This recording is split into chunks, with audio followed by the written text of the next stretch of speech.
Fabulous. Okay, so hello to everybody over there in Dublin. I'm ever so sorry that I can't join you in person.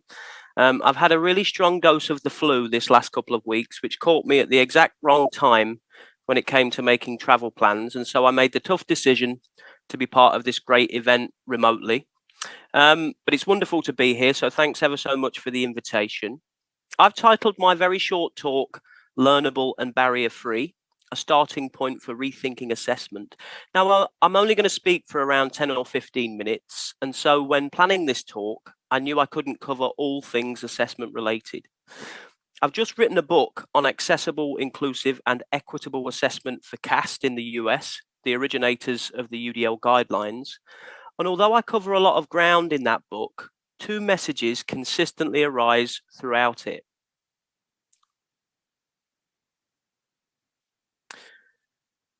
Those messages are around the two words on the screen at the moment. So the first one is that one of the biggest challenges that we face when designing assessments is to make them clearly learnable for learners. In fact, we're very good at doing the exact opposite to that.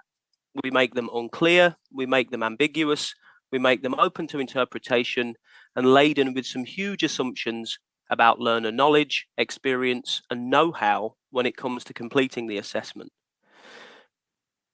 The other issue concerns barriers in assessment design. So learnability is, of course, a barrier, but I wanted to briefly address these two concepts separately to aid our clarity of thinking. Ultimately, those that call ourselves practitioners of universal design are principally concerned with the reduction or removal of barriers to learning. So this idea about locating and removing barriers in assessment is an exceptionally important one that we need to focus on.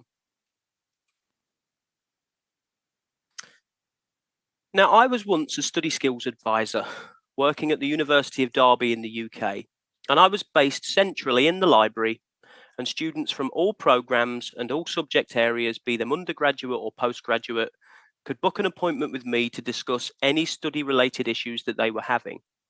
Now, I would estimate that 95% of the appointments I had with students focused on helping them complete their summative assessments. As part of that help with summative assessment, one particular issue that students presented to me was way more common than anything else. Frequently, students would bring their summative assessment brief with them and say to me, "Kevin, I don't really understand what it's asking me to do." I'd then take a look at the brief myself, and I'd usually reply by saying, "Well, actually, I don't really know what it's asking you to do either." Myself and the student would then go into a process of decoding or deciphering the assessment, trying to work out what the task was, what was required from the student, what they needed to know, and how they needed to go about doing it. Sometimes we'd be able to work it out. Other times I'd say, "Let's have a chat to your tutor so we can clarify a few things." For learners that were non-native English speakers, or learners that possessed a specific learning difference, for example, this was especially a problem, since most assessment instructions were provided only in written form, rather than presented in multiple ways. Oftentimes, the language used in the assessment briefs would be confusing and use words and phrases that were totally unfamiliar to the learners. So there was a huge assumption on the part of whoever had designed the assessment that the learners would know what they were talking about. It was then that I started to think that the assessment task should never be to try to work out what the assessment task actually is, but this is frequently the case and it's a problem. For a learner, an assessment, including the specific tasks, the background information, the instructions, the marking criteria, the rubric, etc., they all represent content that the learners must learn. However, we're very good at making this content exceptionally difficult to learn, or we provide no support whatsoever when it comes to learners learning those things about assessment.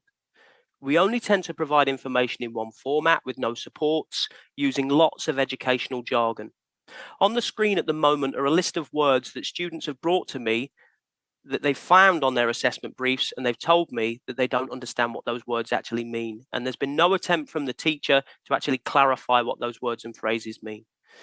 There's been no glossaries, there's been no language supports, there's been nothing. There's just been an assumption that the learners, through some sort of process of osmosis, will understand all of this terminology. Unfortunately, teachers often assume that learners understand all of these various assessment-related terms, things like brief, marking criteria, rubric, etc., when it's likely that many of the learners won't be clear on them. Furthermore, we often assume that the learners will understand the skills that they'll be assessed on. For example, a learner might be asked to critically evaluate or differentiate or distinguish as, say, part of an essay. However, the learner might not totally understand the meaning of those terms, especially in the context within which they must apply them. Because of this, we need to try to teach these important terms. We need to provide glossaries, language supports, translation supports, and utilize images, videos, infographics, etc., to really exemplify important assessment concepts. Assessment literacy isn't limited to knowing how to complete the assessment task. It's also about how assessment tasks can be made more learnable.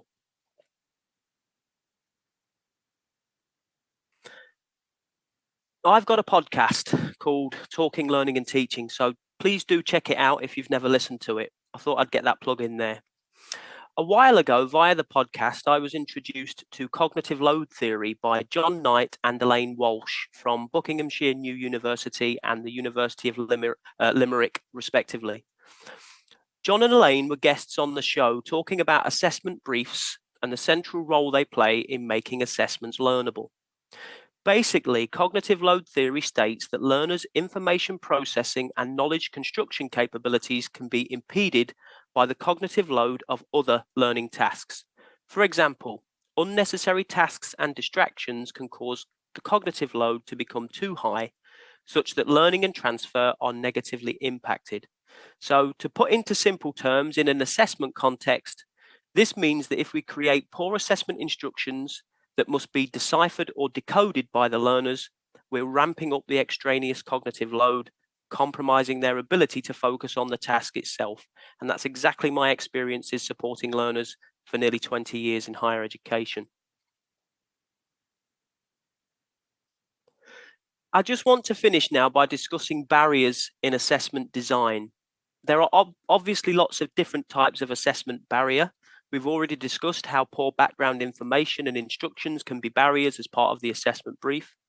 We frequently see social and emotional barriers erected for learners in various assessment scenarios whenever they have to present or work in groups, for example. Time is a common barrier. For example, if extra time is ever requested by a learner to complete an assessment, as it frequently is by learners undertaking exams and tests, then it's safe to say that time is a barrier in that assessment scenario. In my work, though, I've found that the most prevalent barriers tend to be the presence of irrelevant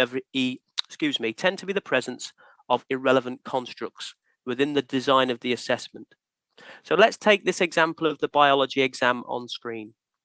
The purpose of the biology exam is to measure biology knowledge. Let's say it's time constrained to 2 hours. The learners don't know what the questions will be in advance, and they can't take a resource in the exam hall with them, such as notes or a textbook. They also have to handwrite their answers. Well, as well as assessing their biology knowledge, the exam is also assessing their handwriting skills, their time management capabilities, their ability to communicate in writing, and their memory skills, none of which are representative of the purpose of the exam in the first place. These are irrelevant constructs, and irrelevant constructs represent massive barriers in the design of assessments. I am not disabled, and I do not possess a specific learning difference. However, handwritten exams were tough for me because my handwriting is poor and I write slowly. I had the knowledge, but the way I was required to express it disadvantaged me and many other learners in those learning scenarios. So in closing, I'll leave you with these two ideas. What can you do to make your assessments more learnable? Remember, the assessment task should never be to work out what the assessment task actually is. Secondly, can you locate and remove barriers in the design of your assessments? Irrelevant constructs will likely be the most prevalent types of barrier you may face.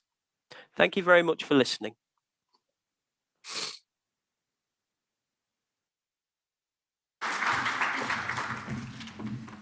Thanks very much.